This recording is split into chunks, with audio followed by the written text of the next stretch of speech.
안녕하십니까? 지금부터 식품 이력 추적 관리 제조업체를 위한 온라인 교육을 시작하겠습니다. 먼저 식품 이력 추적 관리 제도를 이해하기 위한 법률 사항을 알아보고, 이어서 식품 이력 추적 관리 제도를 어떻게 도입하고 시스템에 적용하는지에 대하여 알아보겠습니다. 마지막으로 자주 묻는 질문과 답변을 살펴보는 시간을 갖겠습니다. 식품 이력 추적 관리 이해하기. 우선 식품 이력 추적 관리의 정의부터 알아보도록 하겠습니다. 식품을 제조, 가공 단계부터 판매 단계까지 각 단계별로 정보를 기록 관리하여 식품의 안전성 등의 문제가 발생하는 경우 그 식품을 추적하여 원인을 규명하고 필요한 조치를 할 수 있도록 관리하는 것을 말합니다. 식품 이력 추적 관리 법적 근거. 일반 식품 제조업체 분들께서는 식품위생법을 참고해 주시면 되겠습니다. 건강기능식품 제조업체에서는 건강기능식품에 관한 법률을, 축산물 가공품 제조업체에서는 축산물위생관리법을 참고하시면 됩니다. 그리고 이 법률 외에 별도로 아래쪽에 나와 있는 식품 등 이력 추적 관리 기준, 즉 식약처 고시도 반드시 참고하여 주시기 바랍니다. 식품 이력 추적 관리 등록 기준. 다음으로 등록 기준을 보시겠습니다.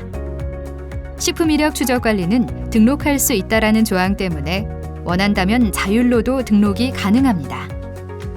다음으로는 의무 등록 대상에 대하여 알아보겠습니다. 식품 이력 추적 관리 의무 등록 대상.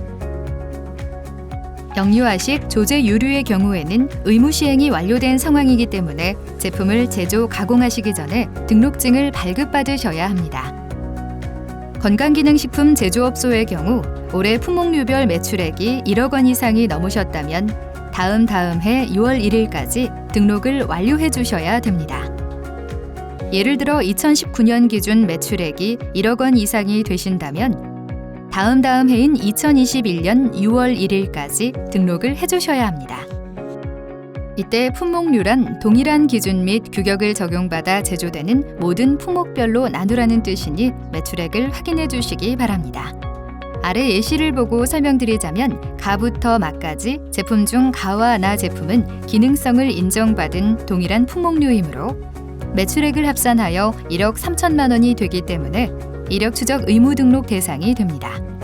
그리고 다부터 마까지는 기능성 주 원료가 다르므로 합산하지 않습니다. 또한 임산 수유부용 식품, 특수 의료용도 등 식품, 체중 조절용 조제식품이 최근 식품위생법이 개정되면서 의무 등록 대상에 추가되었습니다. 따라서 의무 적용일을 확인해 주시기 바랍니다. 행정처분 관련 기준. 다음으로 행정처분 관련 기준에 대해서 말씀을 드리겠습니다. 의무 등록 대상인데 등록을 하지 않은 업소들은 행정처분을 받게 됩니다.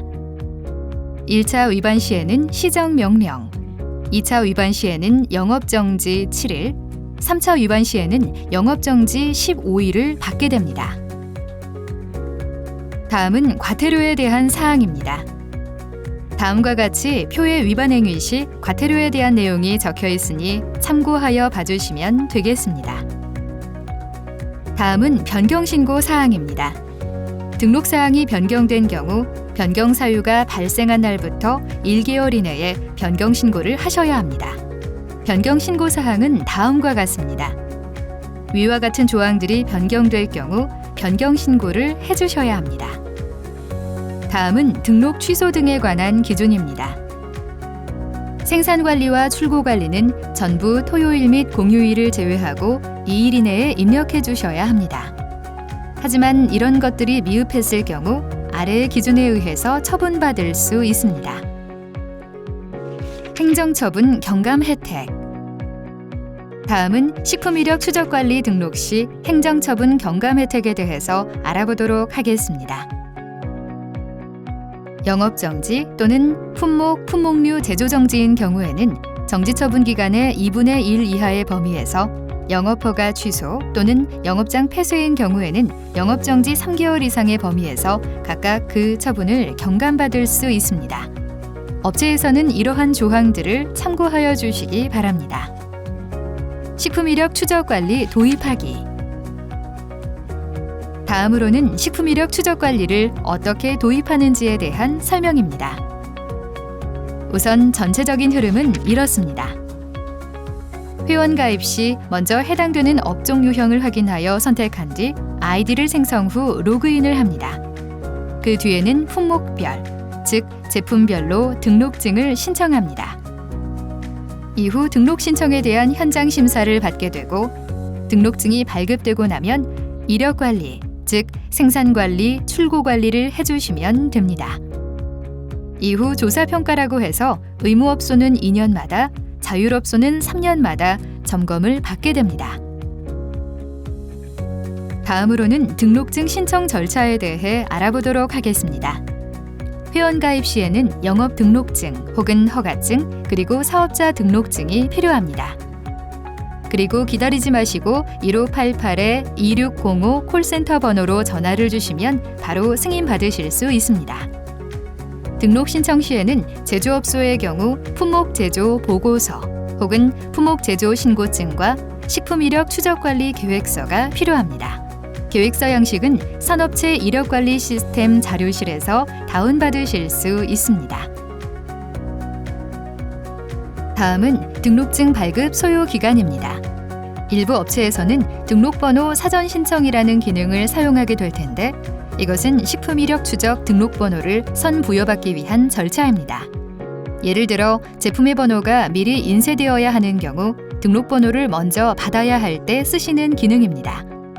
사전 신청을 하더라도 이후 등록 신청은 동일하게 진행해 주셔야 하며 다음은 신규업소 등록 신청인 경우 현장 방문 등록 심사를 진행하게 됩니다. 등록증 발급은 의무 시행일 이전에 등록 완료해 주셔야 하며 건강기능식품 제조업소의 경우 민원 처리 소요기간인 최대 14일, 나머지 업체들은 최대 40일이 소요되어 오니 의무 시행일이 다가올수록 문의가 급증하기 때문에 미리 신청하시는 것이 중요합니다. 식품 이력 추적 관리 등록 심사. 다음은 등록증 신청 시 등록 심사에 관한 사항입니다. 신규업소로 신청할 경우 현장 등록 심사를 필수로 하고 있으며 아래 표와 같이 가부터 사까지 세부 심사 7가지 항목이 모두 적합을 받아야 적합으로 판정됩니다. 다음으로 현지 방문 생략 조항도 있으니 참고해 주시기 바랍니다. 이력 정보 연계에 관한 사항. 다음은 이력 정보 연계 항목에 대한 사항입니다. 고시에 나와 있는 사항이고 어떤 정보들을 연계하게 되는지에 대해 기재를 해놓았습니다.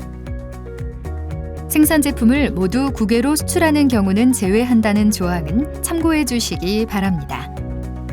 이는 국내용으로 전혀 생산되지 않고 오로지 해외 수출용으로만 생산되는 경우에는 등록증을 발급받지 않아도 된다는 뜻입니다. 식품 이력 추적 관리 번호 유형. 다음은 식품 이력 추적 관리 번호 유형에 대하여 알아보겠습니다. 앞부분에서는 상품 식별 번호로 바코드나 식품 이력 추적 등록 번호를 선택할 수 있습니다. 뒷부분에서는 생산 식별 번호로 유통기한 혹은 제조일자 혹은 식별 단위를 선택하실 수 있습니다. 앞에 2가지, 뒤에 3가지 조합으로 총 6가지가 나오게 되는 것입니다. 등록번호는 바코드를 사용하지 않는 경우 사용하시면 됩니다. 또한 최소 판매 단위 제품을 유통 단위별로 포장할 경우 겉포장만 보고도 내부 제품의 이력 추적 관리 정보를 조회할 수 있어야 합니다. 따라서 겉포장면에도 내부의 식품 이력 추적 관리 번호와 최소 판매 단위의 수량을 별도로 표기해 주셔야 합니다. 소비자가 겉포장에 식품 이력 추적 관리 번호를 활용하여 내부의 식품 이력 추적 관리 정보를 쉽게 확인할 수 있도록 하는 것입니다. 식품 이력 추적 관리 번호 표시 기준. 다음은 표시 기준에 대하여 알아보도록 하겠습니다. 표지도표의 색상 및 크기는 조절 가능합니다. 예시와 같이 표지도표 아래 또는 옆에 문구를 병행하여 표시할 수 있습니다. 지금 보시는 화면은 전체의 6가지 조합의 경우의 수를 모두 표시한 것입니다. 식품 이력 추적 관리 표지 도표와 www.tfood.go.kr에서 식품 이력 추적 관리 번호를 입력하시면 식품의 정보를 확인하실 수 있습니다. 라는 글귀는 생략할 수 있습니다. 그러나 아래에 붉게 표시된 식품 이력 추적 관리 번호는 반드시 기재를 해주셔야 합니다. 주의해 주셔야 할 부분은 등록번호 자체는 업체에서 제품에 기입해주지 않으면 소비자 입장에서는 절대 알 수가 없는 부분이기 때문에 생략하시면 안 됩니다. 지금까지 식품 이력 추적 관리 제도의 법률 사항 및 도입 방법에 대하여 알아보았습니다. 다음으로 식품 이력 추적 관리 시스템 이용 방법에 대해 알아보겠습니다.